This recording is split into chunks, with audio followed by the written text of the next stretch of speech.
Bonjour et bienvenue à notre méditation. Aujourd'hui, c'est le 21 mars et je continue donc de méditer dans 2 Corinthiens chapitre 6 et le verset 3 et 4. Nous ne voulons scandaliser personne en quoi que ce soit, afin que le ministère ne soit pas un objet de blâme. Mais nous nous rendons recommandables à tous égards comme serviteurs de Dieu par beaucoup de patience dans les tribulations, dans les calamités, dans les détresses. Nous sommes en train ici maintenant de méditer sur la défense de Paul, de son ministère. Nous avons vu il y a 2 jours à peu près que Paul ne voulait pas scandaliser en fait l'évangile, ce qu'il voulait dire. Il ne voulait pas dire, par exemple, que les gens allaient dire du mal et de l'évangile et de lui. Mais si ça dépendait de lui, l'évangile ne serait pas blâmé. Et cela devait être aussi l'attitude de tous les disciples du Christ Jésus. Nous devons vivre une vie digne du Seigneur, nous dit Paul écrivant aux Colossiens. Vivre une vie digne du Seigneur. Et aujourd'hui, je voudrais partager avec vous, et pendant quelques jours, sur la patience, l'importance de la patience. Il va dire ici, donc, c'est la première qualité qu'il voudrait, en fait, avoir pour que l'évangile ne soit pas un blâme, ou que lui ne soit pas un objet, le ministère ne soit pas un objet de blâme. Donc, il voulait servir le Seigneur avec beaucoup de patience.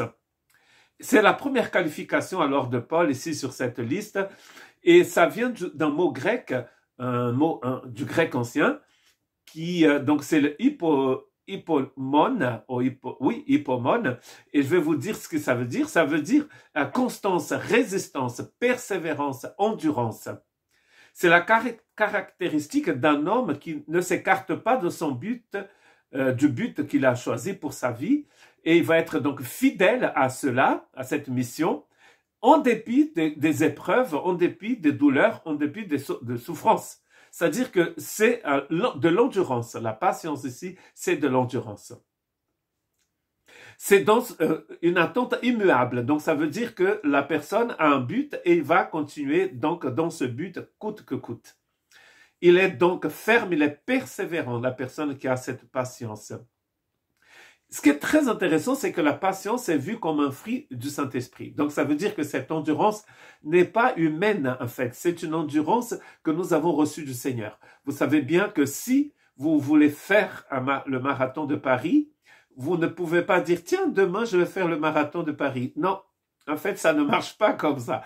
Moi, je fais, donc là, en ce moment, je fais guide du chemin de Compostelle, le chemin du Nord. Donc, tous les ans, nous organisons au moins une semaine de marche sur le chemin et nous avons aussi un groupe de rando ici dans notre église, à l'église baptiste de la Côte Basque. Et nous organisons des randonnées ici dans la région. Et en fait, le but aussi de ces randonnées, c'est de préparer les personnes pour marcher 10 heures par jour sur le chemin de Compostelle. Donc là, nous allons commencer à Saint-Ander et nous allons aller jusqu'à côté de Riron pendant une semaine et nous méditons et nous prions ensemble. Or, pour pouvoir marcher, ou pour pouvoir courir, ou participer aux Jeux Olympiques de Paris, ces personnes, les personnes qui marchent, qui courent, qui participent aux Jeux, ils s'entraînent. Or, cette patience ici vient de l'endurance, c'est-à-dire que nous ne sommes pas, la patience ici n'est pas une qualité de quelqu'un qui est assis et qui attend que quelque chose se produise. C'est en fait l'idée d'être dans une action, en fait, de persévérance. Nous croyons que le Christ est avec nous, qu'il nous conduit en toutes choses, et donc nous allons persévérer dans cela.